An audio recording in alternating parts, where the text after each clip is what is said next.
मैं जब घर पहुंचा तो मेरी बेटी की सांसें उखड़ी हुई थीं और उसके मुंह से झाग निकल रहा था। मैं अपनी बेटी को देखते ही समझ गया, उसके वजूद लहूलुहान था, उसके कपड़े फटे हुए थे। दूर से ही मुझे समझ आ गया मेरी बेटी की साथ वो सब कुछ हो चुका है जिसका मेरे दिल में हर वक्त खौफ रहता था, जिसका मेरे दिल में हर वक्त एक धड़का रहता था।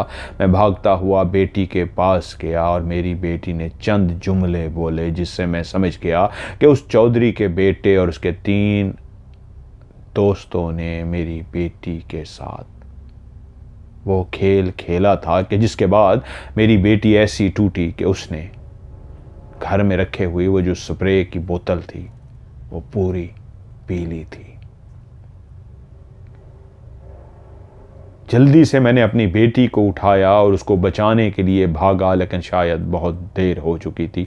छोटा सा ये गांव था, वहाँ पे ऐसी सहूलियात कहाँ से। उन्होंने कहा इसको बड़े अस्पताल में लेके जाओ, लेकिन उस छोटे अस्पताल में ही पहुंचते ही मुझे अंदाज़ा हो गया था कि बस चंद मिनटों की मेरी बेटी मेहमान रह गई है और उन्होंने उसको देखने के बाद कह दिया था कि अब इसका बचना नामुमकिन है, शहर लेके जाओ लेकिन ये अभी कुछ लम्हों में मर जाएगी। और ऐसा ही हुआ, मेरी बेटी कुछ लम्हों में मर गई। अपनी बेटी की लाश को वहीं रख के मैं भागा उसी चौधरी के पास और जाके उससे इल्तिजा की कि मुझे इंसाफ चाहिए। तुम्हारे बेटे ने अपने 3 दोस्तों के साथ मेरी बेटी को मार डाला है। तुम्हें मैं पहले भी इल्तिजा करने आया था हाथ जोड़ के, और तुमने फिर अपने बेटे की साइड लेके मुझे धक्के मार के भगा दिया था। और उस औबाश ने फिर मेरी बेटी को अपने दोस्तों के साथ मिलके ऐसा लहूलुहान किया कि मेरी बेटी ने अपने आप को ख़त्म कर लिया। और मैं इंसाफ लेके रहूँगा, चाहे इसके लिए मुझे कुछ भी करना पड़े। मेरी ज़िंदगी का मकसद ही ख़त्म हो गया है। मैं इंसाफ लेके रहूँगा। उस जालिम शख्स ने मुझे कहा कि तेरी बेटी कहाँ पता नहीं मुंह काला करके आई है और उसके बाद तू इल्ज़ाम मेरे बेटे पे लगा रहा है। इसी लम्हे मेरे घर से निकल जा, वरना मुझे गुस्सा आ गया तो मैं तुझे भी कत्ल कर डालूंगा कि तेरी जुर्रत कैसे हुई मेरी बेटे पे इल्ज़ाम लगाने की। मुझे पहले से भी ज़्यादा धक्के मार मार के निकाल दिया गया और मैं गेट पे जब बाहर खड़ा था तो मैंने उनसे कहा, चौधरी हो सके तो मुझे मार ही देना, वरना मैं हर उस दरवाजे को खटखटाऊंगा जो इंसाफ का दरवाज़ा होगा। मैं तुझे और तेरे बेटे को छोड़ूंगा नहीं। चौधरी शायद समझ चुका था कि ये अब बदला लेकर रहेगा, और मैंने कह दिया था अगर मुझे कहीं से ना इंसाफ मिला तो इन बूढ़े हाथों में आज भी इतनी ताकत है, मेरे भी जीने का मकसद ख़त्म हो गया। इन्हीं हाथों से तेरे बेटे को मैं जहन्नम में भेजूंगा। मैं वहाँ से रवाना हो गया, लेकिन शायद चौधरी समझ चुका था। मैं अभी अपने घर पहुंचा ही था कि लोगों को बता सकूं, इर्द गिर्द के लोगों को इकट्ठा कर सकूं, कुछ जो रिश्तेदार थे उनको बता सकूं कि मेरे साथ ये क्या जुल्म हुआ है कि मेरे घर के अंदर दाखिल होते ही 3 लोग मेरे पीछे से ऐसे हमला आवर हुए कि उन्होंने आते ही मुझे ना सिर्फ ऐसे जकड़ लिया कि मेरे हाथ फौरी तौर पे उन्होंने पकड़ लिए, मेरे हाथों को बांध दिया और एक रस्से के साथ मेरी गर्दन को दबाने लगे। उन्होंने अपने चेहरे कपड़े से छुपाए हुए थे, जैसे किसी घर में चोर घुसता है अपने चेहरे को छुपा के, ऐसे ही उन तीनों ने अपने चेहरों को छुपाया हुआ था और उन तीनों ने पकड़ के मुझे इस अंदाज में मारा कि कोई भी वहाँ पे देखने वाला नहीं था। मेरी गर्दन दबा दी गई और मैं वहीं घर के दरवाजे के सामने ही अंदर वाली साइड पे गिरा और मैं भी दम तोड़ गया। उसी वक्त उसी अस्पताल के अंदर या किसी साइड से बाकायदा एक कुत्ते की बोलने की आवाज आई। कुत्ता इस अंदाज में रो रहा था। भौंकता है कुत्ता किसी को डर के खौफजदा होके या किसी को काटने के लिए दौड़ता है, भौंकता है, वो उस वक्त रो रहा था एक अजीब सी अंदाज में।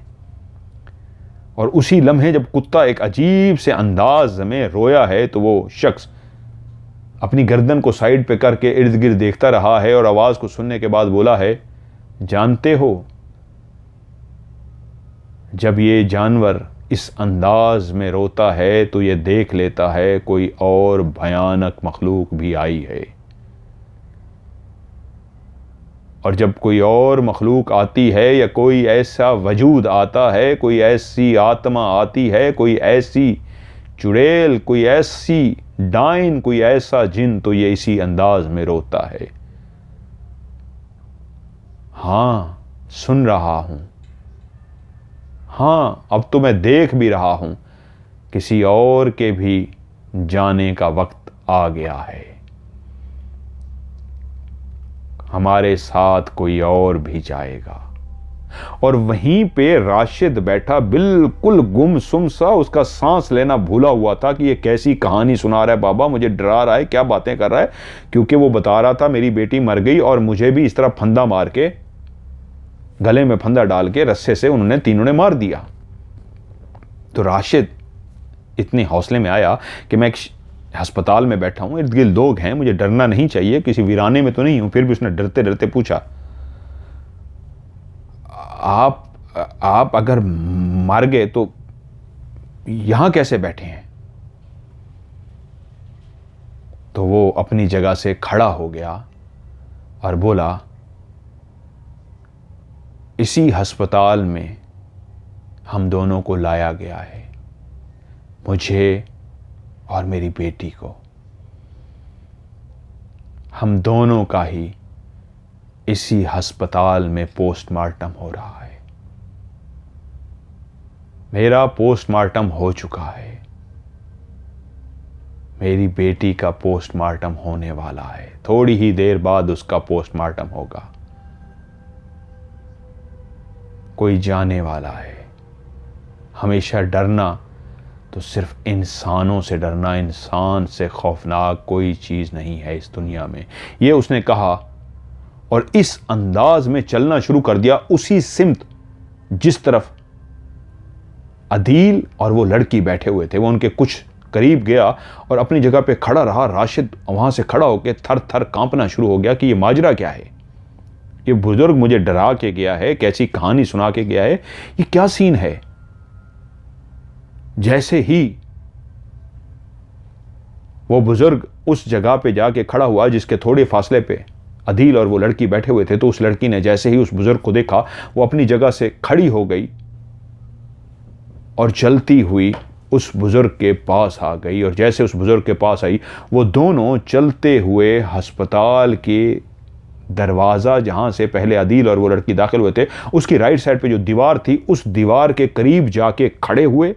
चंद सेकंड एक दूसरे के आमने सामने खड़े होकर चंद सेकंड एक दूसरे से बातें की और दोनों उसके बाद दीवार के अंदर दाखिल हो गए। और जैसे ही वो दीवार के अंदर दाखिल हुआ, उसी वक्त फिर से कुत्ता उसी अंदाज में रोया जिस तरह वो कुछ देर पहले अजीब से अंदाज में रो रहा था।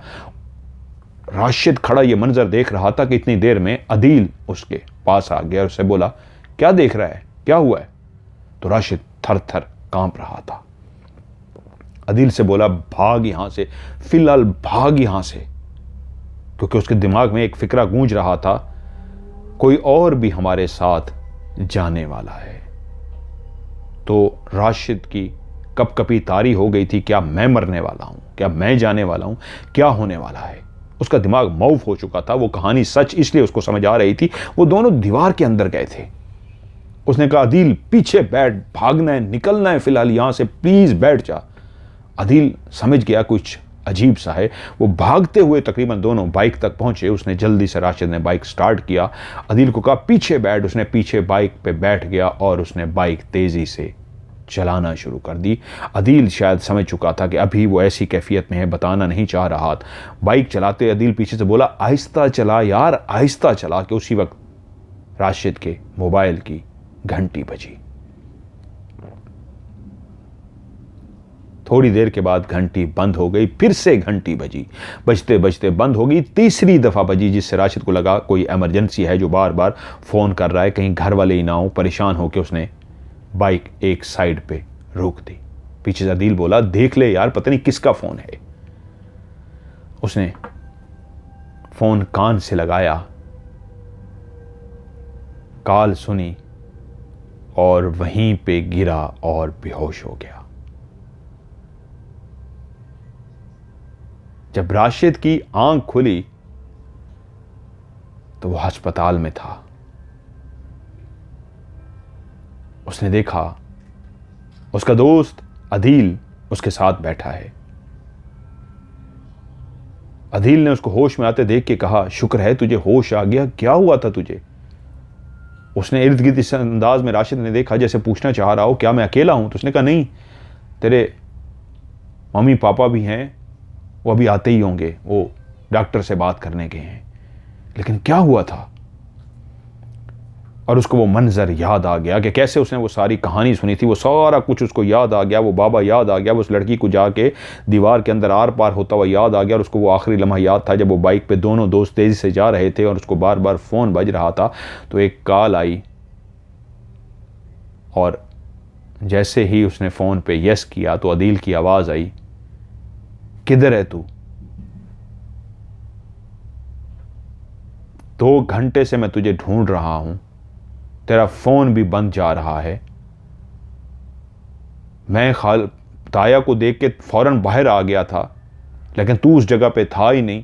तुझे 2 घंटे मैं ढूंढता रहा हूं, आखिर मैं घर वापस आ गया और यहां से तुझे फ़ोन कर रहा हूं कि किधर है अभी तक तू? और उसने जैसे ही सुना कि ये कॉल अदील की है और पिछले 2 घंटे से उसका फ़ोन नहीं मिल रहा था और उसको ढूंढता फिर रहा है, तो ये पीछे कौन बैठा है, उसके बाद उसको इतनी जुर्रत नहीं हुई पीछे देख सके, वहीं पे गिरा और बेहोश हो गया। उसने अदील को देखा और खौफजदा हो गया, जैसे वो कुछ कहना चाह रहा हो, कोई बात करना चाह रहा हो। तो उस वक्त थोड़ी देर के बाद ही उसके माँ बाप सामने आ गए। उन्होंने कहा, शुक्र है तुम होश में आ गए, डॉक्टर ने कहा है परेशानी की बात नहीं है, डर गया है या कोई ऐसी बात उसको हुई है जिससे हो गया, या भी चंद लम्हों में होश में आता ही होगा, उसके बाद इसको आप घर लेके जा सकते हैं। जैसे ही माँ बाप ने देखा होश में आ गया, डॉक्टर आए, उन्होंने आके दोबारा से उसका चेकअप किया। उन्होंने कहा, हाँ अब ये बिल्कुल ठीक है, अब आप इसको घर लेके जा सकते हैं। तो उसी वक्त अदील बोला, आंटी अंकल आप चलिए, मैं इसको लेकर आता हूँ, क्योंकि अदील चाह रहा था मैं इससे पूछ सकूँ क्या बात हुई है, क्या नहीं हुआ। राशिद के माँ बाप वहाँ से चल पड़े और अदील बोला, तू मेरे साथ चल, मुझे तुझसे पूछना है क्या बात हुई है, क्या हुआ है। लेकिन राशिद का दिमाग अभी तक माउफ था कि ये क्या माजरा हुआ है, ये सारा सीन क्या था। वो खामोशी से बिस्तर से उठा। अब वो अपने आप को बेहतर फील कर रहा था। अंकल और आंटी कह के गए थे, बेटा हम आगे आगे चलते हैं, तुम पीछे पीछे आ जाओ। वो दोनों भी बाइक पे थे। अदील ने उसको आराम से पीछे अपने बिठाया और कहा, तुझे मसला तो नहीं? उसने कहा, नहीं मैं ठीक हूं। ये जुमला बोलते हुए उसको लग रहा था उसकी हिम्मत काफी टूटी हुई है, लेकिन वो जिस्मानी तौर पे बिल्कुल ठीक है। उसने कहा, हाँ मैं ठीक हूं। वो दोनों बाइक पे रवाना हुए। जैसे ही बाइक पे रवाना हुए, उनके अम्मी अब्बू शायद आगे पीछे हो गए थे कि वो बाइक चलाते हुए, अदील बाइक चला रहा था, राशिद पीछे बैठा था, और वो दोनों एक नॉर्मल स्पीड के साथ आगे की तरफ जा रहे थे कि तेजी के साथ एक चौक ऐसा आया जिस तरह टी चौक बनता है, यानी आप सीधे जा रहे होते हैं, आगे से रास्ता लेफ्ट भी जाता है, राइट भी जाता है, जहां पे भी आप टर्न लेना चाहें। जब वो एक नॉर्मल स्पीड के साथ चलते हुए उस रोड की तरफ जा रहे थे, जैसे ही टी चौक में मुड़ने लगे हैं, तो एक तेजी के साथ छोटा डाला टाइप जो होता है, ट्रक टाइप छोटा पाकिस्तान में, वो इतनी तेजी से आ रहा था कि वो आके बाइक से टकराया। और जैसे ही जोर से बाइक से टकराया, उसी वक्त वो दोनों दोस्त उड़ते हुए जमीन पे जा गिरे। और जैसे ही जमीन पे जाके गिरे, राशिद ने देखा उसके सर से खून बह रहा है और उसी लम्हे उसने देखा कि वो अपने वजूद के अंदर से निकला है और उठकर बैठ गया है। तभी उसकी निगाह पड़ी है अदील सामने रोड के ऊपर पड़ा हुआ है, बाइक एक साइड पे पड़ा हुआ है और अदील के साथ ही राशिद का मुर्दा वजूद पड़ा है और राशिद अपने वजूद को देख पा रहा है, जिससे एक सेकंड में उसको लगा कि ये क्या हुआ, क्या मैं मर चुका हूं? क्योंकि एक और राशिद फर्श पे पड़ा था, रोड पे पड़ा था और दूसरा राशिद अपने आप को देख रहा था। और उसी वक्त अदील की एक चीखने की आवाज आई, मेरा दोस्त, मेरा दोस्त। अदील होश में आ चुका था। राशिद अपने आप को जब खड़ा देख रहा था तो वो कुछ लम्हों के लिए अपना होश खो बैठा था। इर्द गिर्द का शोर, गाड़ियां, कुछ भी उसको याद नहीं। वो अपने आप को इस तरह कहता है, मैं खड़ा देख रहा था कि मुझे कुछ याद नहीं। उस वक्त मैं होश में आया जब मेरा दोस्त अदील कब उठा, कब चीखना शुरू हो गया, मेरा दोस्त, मेरा दोस्त। मैंने देखा अदील मेरे वजूद पर झुका हुआ था और मुझे हिलाने की कोशिश कर रहा था कि तभी मैंने उसके मुंह से एक जोरदार धाड़ की आवाज़ सुनी, मेरा दोस्त, मेरा दोस्त। शायद उसको अंदाज़ा हो चुका था कि मेरी सांसें बंद हो चुकी हैं और मेरी बंद सांसों पे वो मातम कर रहा था। कुछ लोग आ गए मदद करने के लिए। उन्होंने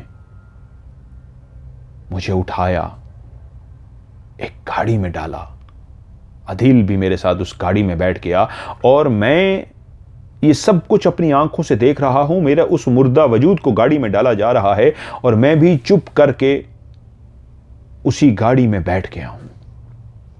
लेकिन मैं जब गाड़ी के अंदर बैठा हूं तो मुझे गेट खोलने की जरूरत पेश नहीं आई। मैं गेट के आर पार हो गया हूं, वैसे जैसे वो दोनों, लड़की और उसका बाप, गेट दीवार के आर पार हो गए थे, ऐसे ही गेट के मैं आर पार हो गया हूं और मैं जाके बैठ गया हूं।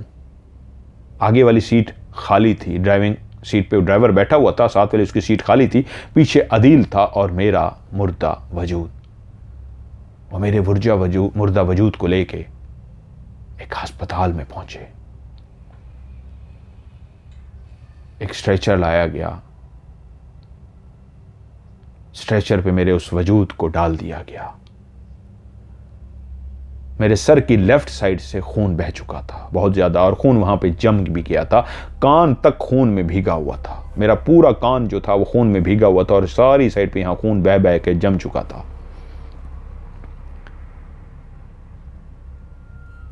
वो लोग मुझे डॉक्टर के पास लेके गए। डॉक्टर ने मेरा भरपूर चेकअप करने के बाद कह दिया, इनकी मौत वाक़ई हो चुकी है। अदील जो पहले ही हल्का हल्का रोता हुआ आ रहा था, जैसे ही उसने सुना कि राशिद, उसके दोस्त की मौत वाक़ई हो चुकी है, तो वो धाड़े मार कर रोना शुरू हो गया। और वो रोते हुए मेरे माँ बाप को फ़ोन कर रहा था। इतनी देर में जब मुझे उठाया गया, लाया गया, जैसे उसको कुछ होश ही नहीं रहा था। उसका अपना मोबाइल भी उसके पास होने के बावजूद उसको कुछ होश नहीं था। उसने मेरे माँ बाप को फ़ोन किया और वो धाड़े मार मार के बता रहा था कि अदील हम में नहीं रहा।